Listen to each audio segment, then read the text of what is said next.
How do you travel? Person A makes a plan. They think ahead the night before and they've got the itinerary. Breakfast is at 8. You got to Uber to the museum by 10 to get there before the crowds. And then at 12:30, there's this cute little cafe with rave reviews and then the afternoon is for shopping. Person B says, I don't know, let's stroll through Central Park. Get a feel for the place, see the sights and sounds. Maybe we'll find some little out-of-the-way place to eat. Let's just, I don't know, let's go get lost and find our way home. And some just say, let's go to the beach and do nothing. A pilgrimage. It's a little bit of a combination. On the one hand, you have to do some planning and make some decisions, and you know where you're heading. You're on your way to Santiago, but you don't really know what will happen along the way, what you might find. You walk until you realize what it is you're looking for. And you hope that the Camino will give you what you need. At the beginning of Lent, a group of us watched a movie called The Way. And Martin Sheen plays the father whose son dies on the Camino. And when he gets his son's ashes, he spontaneously decides he's going to carry them and walk the Camino for his son and distribute his ashes along the way. And a kind of mismatched group of traveling companions form and start to walk with him. They don't really like each other. None of them share the true nature of their journey. They don't trust each other. And a woman says she wants to stop smoking, but she takes frequent smoke breaks along the way. A Dutchman says he's on the Camino to lose weight, and he finds all the best local cuisine in every town. A journalist has writer's block, and he pesters everyone along the way for personal details that might make a really good story about being on the Camino. Despite their mutual dislike, they all wind up in situations where they need help, and they help each other. And as they share their struggles, they begin to open up, and along the way, we find out the true reasons for their journey. The Dutchman's wife doesn't love him anymore because he's overweight. The smoker is actually recovering from an abusive relationship, and she had an abortion to protect her unborn child. The journalist has writer's block because he actually hates travel writing. And Martin Sheen is carrying the ashes of his son, not just in grief, but their last words were an argument. And he realizes that he was trying to force his son into a mold rather than seeing him for who he was. They all begin the journey they feel like something isn't right, but they don't really know what. What's causing their distress? And they have to walk for miles and for days until the blinders fall from their eyes. And then they have the courage to see themselves, to see what their true situation is, to come to themselves. That the answer is made in the walking. And as I reflected on the Camino and pilgrimage spirituality, it's given me some insight into the story of the prodigal son, a story we know well. We name the story for the youngest son who went away and came back, his Camino. But there's more to it than just a wayward son trying to find his way home. Biblical scholar N.T. Wright says we should maybe rename this parable. It should be the father who lost two sons, it's possible to feel lost, even if you're at home. So we have to start with, why does Jesus tell this parable? And in the beginning of the chapter, Jesus is teaching a crowd. And the Pharisees, they're murmuring over on the side, "This man eats with sinners and tax collectors." I don't think they were affirming Jesus for his extravagant welcome. The key word here is mutter. In Greek, the word is 𝐞𝐫. It means quietly criticizing or complaining. And you think of words like mutter, murmur, grumble. They're onomatopoeia words, means they sound exactly like what they mean. You know, murmur, murmur, murmur, grumble, grumble, grumble, 𝐞𝐫, 𝐞𝐫 in Greek. And like the Camino walkers who don't like each other at first, they don't think that they need each other, the Pharisees, well, they don't like their space being invaded by, all these, losers. They like their club. They like it the way it is. So Jesus tells them not just one, but three stories of lost and found. A shepherd loses a sheep. A woman loses a precious coin. A man loses one son and then the other. And there is great rejoicing when the lost is found.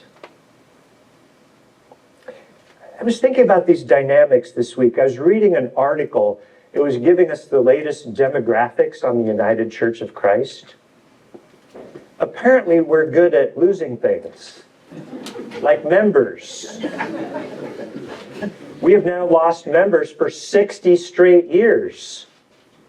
That's a real run, isn't it? Should we applaud ourselves for that? Yeah. We had 2 million members in 1970. We had around 1.2 million when I went to seminary. We're down to 700,000. The article suggested if you live in New England and you're a realtor, you should specialize in churches. With all of those statistics, I was thinking, you know what we need? More sinners. Some tax collectors even. It's not a good time to be picky about it.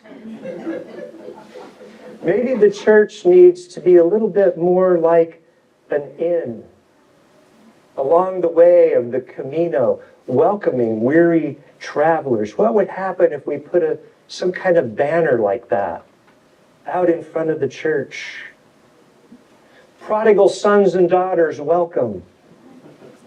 Resentful older siblings, too.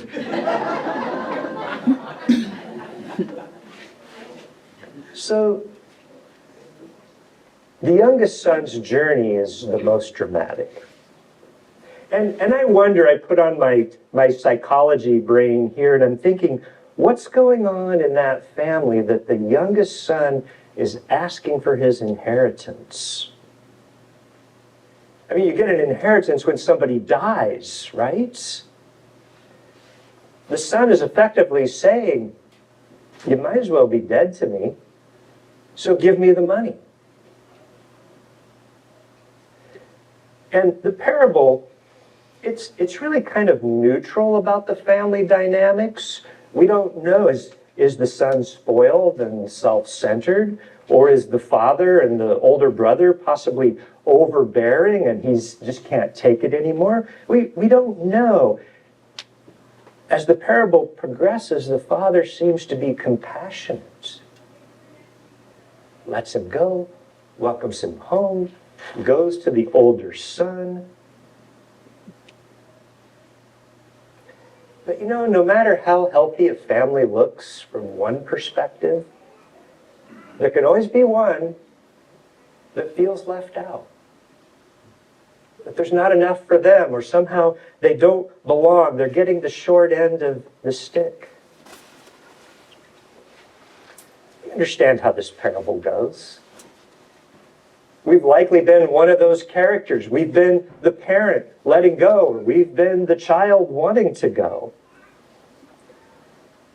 The son thinks, I'm ready to run my own show. Got the money, here I go. Buys a new car, 0 money down. Spreads it around to impress his friends. Loses a little bit on FanDuel. And soon he can't pay the rent. And you know things are bad when a Jewish boy from a good family is now feeding the pigs. It's just not kosher, people. So here he is, he's doing a shameful job, he's in a foreign country, and he's actually looking at what the pigs are eating and thinking, that looks pretty good right now.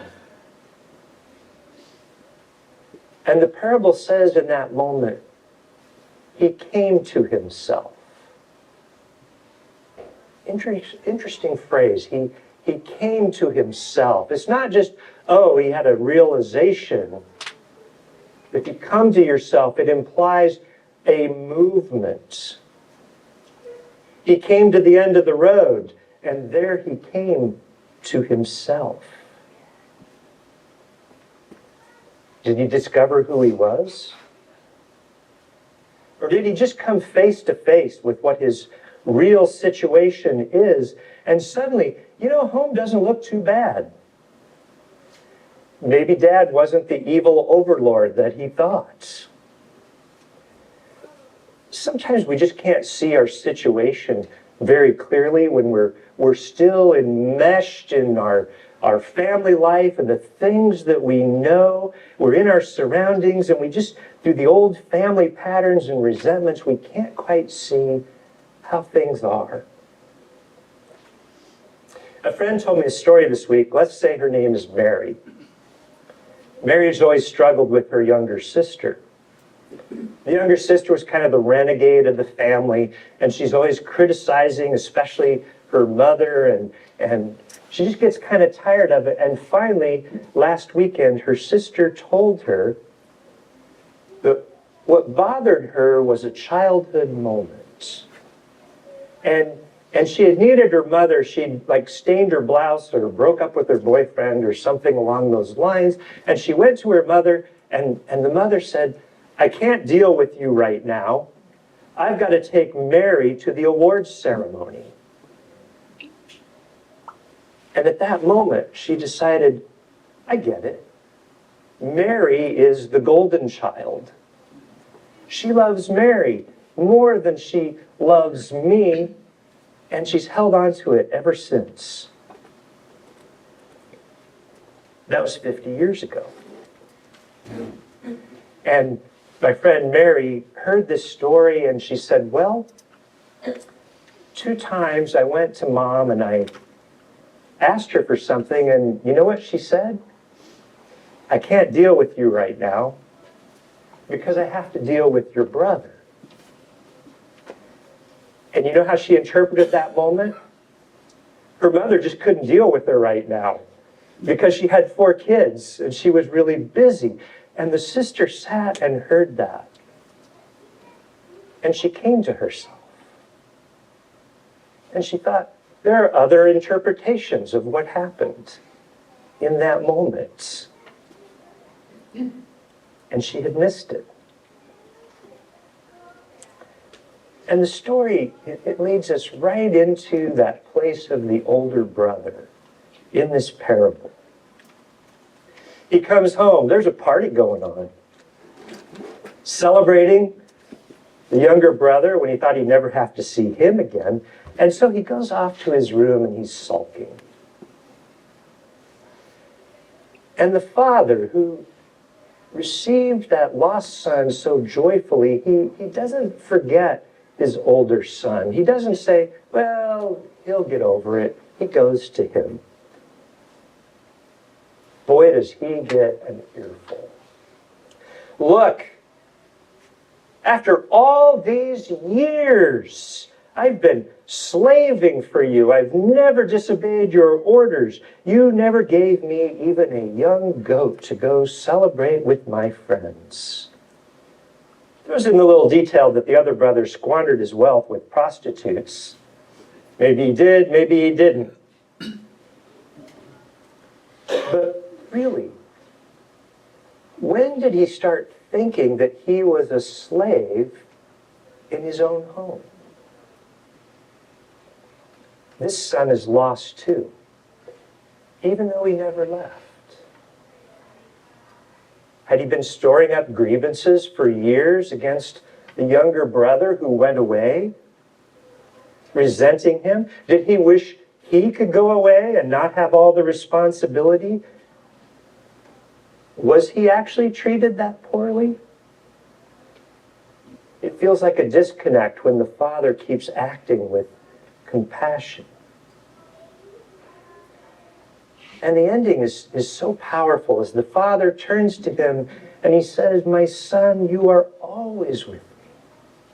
Everything I have, it's yours. You're not a slave, it's yours.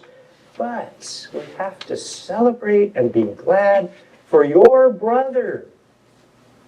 Not my son. Your brother was dead, lost, now found." And the parable stops there. And it's open. The future is yet to be determined. Will the older brother let go? Will he come to the party? It's a choice. Grace is in front of him. He has to choose. We don't know what he does. And I think that leaves it that Jesus was telling this parable to the Pharisees, and now they must choose. Are you joining the party? Are you just going to murmur at the edges? Pilgrimages bring us all to this point. You walk, and you walk, and you think about a lot of stuff while you walk until the blinders fall away at some point. Sometimes faith is you just keep on walking till it happens, until you come to yourself. And you discover that grace has always been there waiting for you. Will you choose it? Buen camino. Amen.